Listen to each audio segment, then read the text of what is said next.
Wow,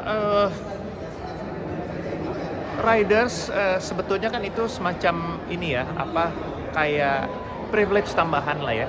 Maksudnya selain kita juga sebenarnya kan udah memberikan teknis-teknis mengenai misalnya sound systemnya seperti apa, lalu sistem kita di panggung seperti apa, monitoring seperti apa, lalu kemudian kita perlu alat-alat seperti apa aja supaya bisa mengimbangi peralatan dan sistem yang kita bawa. Selain itu juga ada tambahan-tambahan misalnya seperti ya kayak mau disediakan minuman apa, makanan apa, buah dan sebagainya. Sebetulnya sih seperti itu ya, dan sejauh ini saya kalau dari saya hanya memfokuskan pada hal-hal yang memang krusial aja buat saya, penting, kayak misalnya handuk atau tisu, misalnya tisu basah, air minum pastinya gitu ya. Karena kan biasanya saya kalau manggung bersama teman-teman saya di band yang pengiring kan mereka juga ada yang mau minum atau apa. Biasanya minumnya ya minum yang air putih, tawar atau yang manis.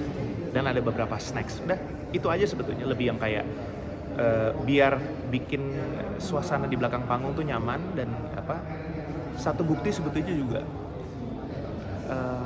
si penyelenggara ini serius nggak menanggapi kita.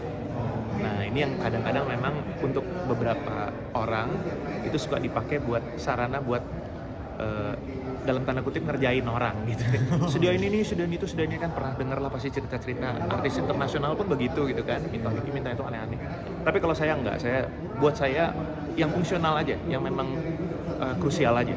Tapi hal-hal yang penting. Tapi ngelihat gak sih perbedaan musisi sekarang sama musisi zaman agak zaman dahulu gitu ya, dalam hal riders ini, dalam permintaan ini itu lebih banyak musisi sekarang sepertinya. Riders teknis mungkin akan lebih ribet sedikit yang sekarang ya, karena sekarang juga kan kebutuhan di panggung juga udah berbeda ya. Maksudnya dalam arti dulu kan panggung kita ada monitoring panggung, floor monitor, speaker. Sekarang semuanya udah in ear.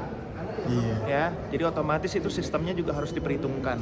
Sedangkan nggak semua panggung, apalagi kalau kita panggung ke daerah-daerah, second city, third city gitu kan, nggak semua mereka bisa menyediakan sistem yang digitalize kayak begitu, yang benar-benar ke panggung tuh kosong bersih, semuanya direct keluar gitu. Nah itu, ya paling lebih ke teknis itu aja sih. Kalau dari Bang Marcel sendiri berarti kalau tulis riders itu permintaan khusus itu tuh ada sampai berhalaman-halaman gitu? Enggak, biasa aja, seperlunya karena kita juga sadar gitu ya, untuk beberapa hal permintaan kita tuh menyulitkan orang gitu. Ngapain sih menyulitkan orang gitu? Nggak usah nyusahin orang. Kalau bisa yang kasih yang gampang, kenapa harus nyusahin orang? Karena emang musisi sama I.O juga harus bersinergi gitu ya. Iya. Kita bersinergi dalam asas saling menghormati aja. Ya kan, sebagai pemberi kerja dan penerima kerja. Dan ketika sudah kerja, nggak ada lagi tuh yang ini pemberi kerja, yang ini penerima kerja. Semuanya sama-sama ingin acara itu sukses kan gitu ya. Oke. Oke? Thank you. Siap. Thank you.